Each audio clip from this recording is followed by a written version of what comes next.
It starts off so small. The first pop, the first hit, first puff, the first sip.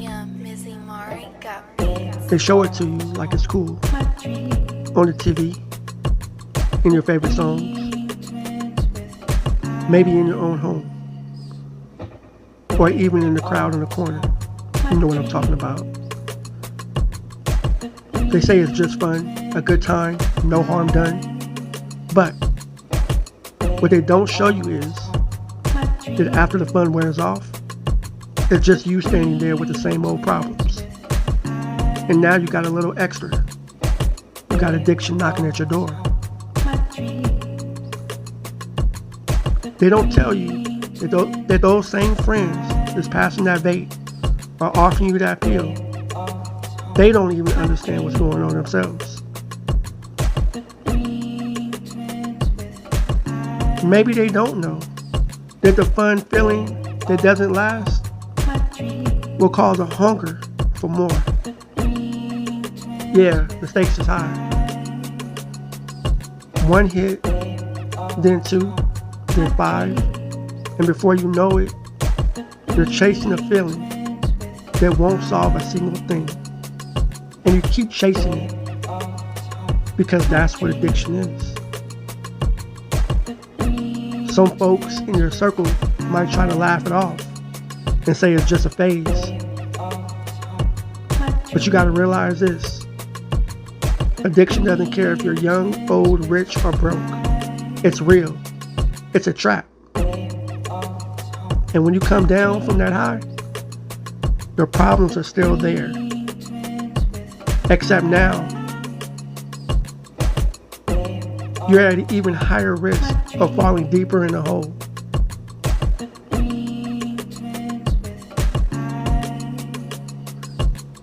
They don't tell you about the danger in trusting your friends or others at a party or wherever you are. You can't trust just anybody.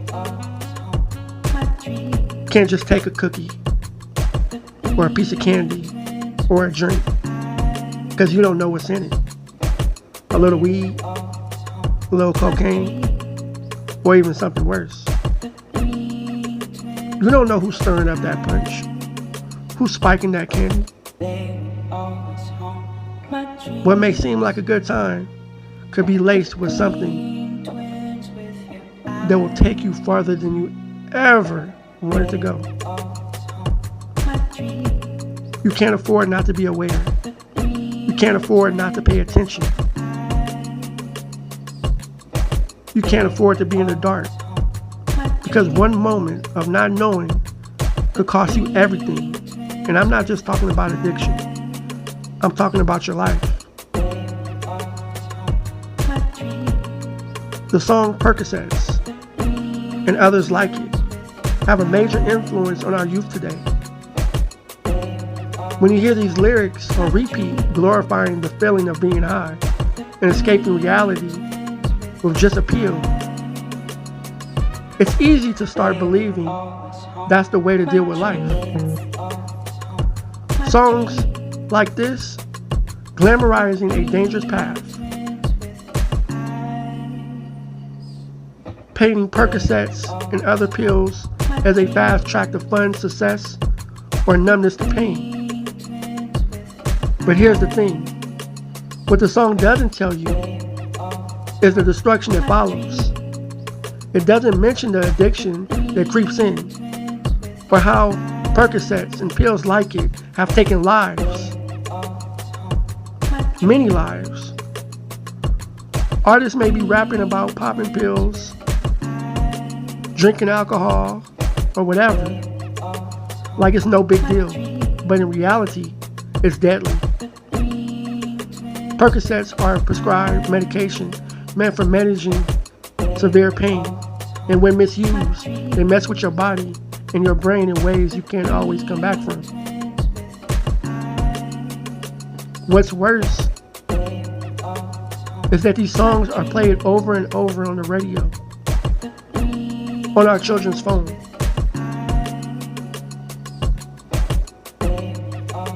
in their favorite playlist, or maybe our favorite playlist on social media.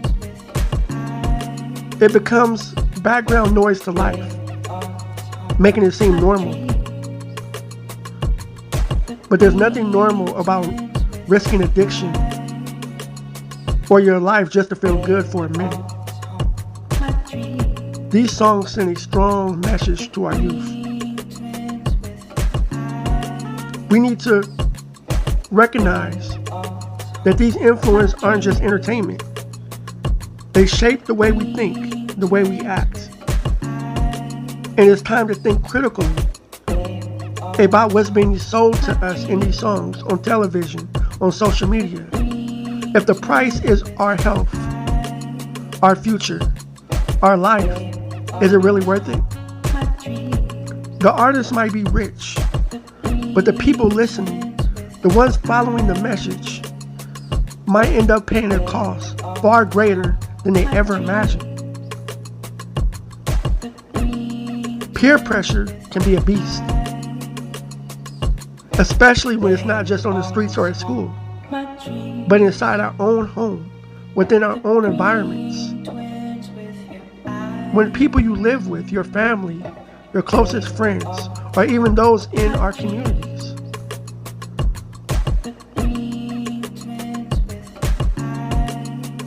When it's our loved ones, our family, the people in our community are the ones who are drinking and smoking, it makes it seem like it's just an everyday part of life. It hits different. It's like you're being pushed into something without recognizing it, because it feels normal, like another routine. It's hard to say no when everyone around you is lighting up a cigarette, passing a vape, or cracking open a bottle. Especially when you see it at home. You might have an older sibling, or even a parent that says it's no big deal, or a cousin who pressures you by saying, come on, just try it. It's just this one time. That kind of pressure digs deep, because these are the people you look up to, the ones you care about.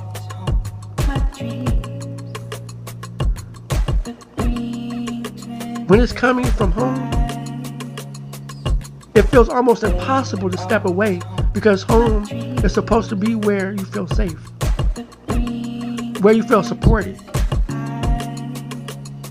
But when that safety is wrapped up in behaviors that can mess up your future, the line between love and pressure gets blurred.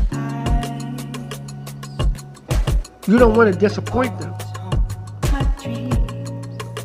But what you might not realize is by saying yes, you could be disappointing yourself.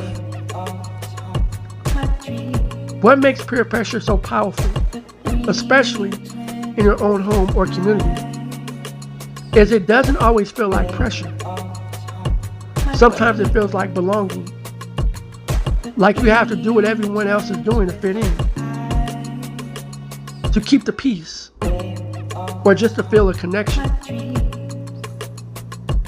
You don't want to be the odd one,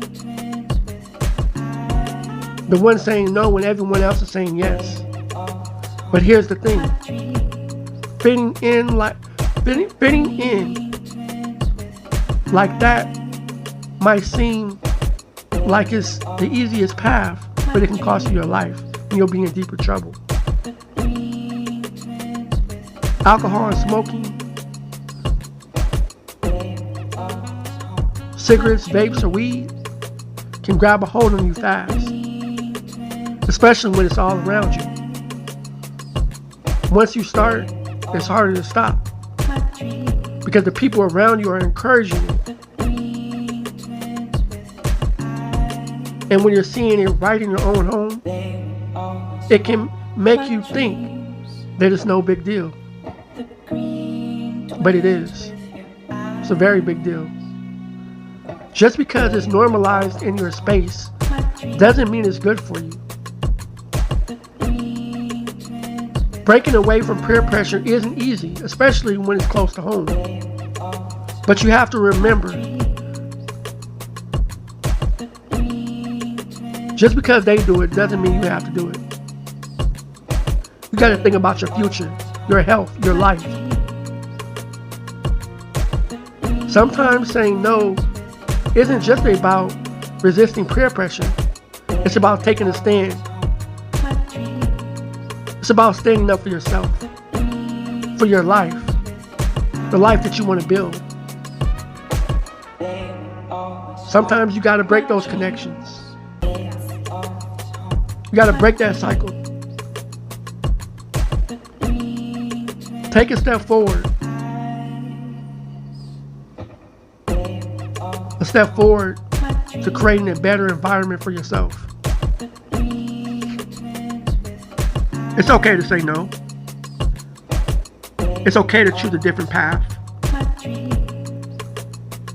Even if it means stepping away from what seems familiar. Because the people who really care about you will understand. Choose yourself, even when it's hard. That's how you rise above the pressure and build something better for your future. Ashe.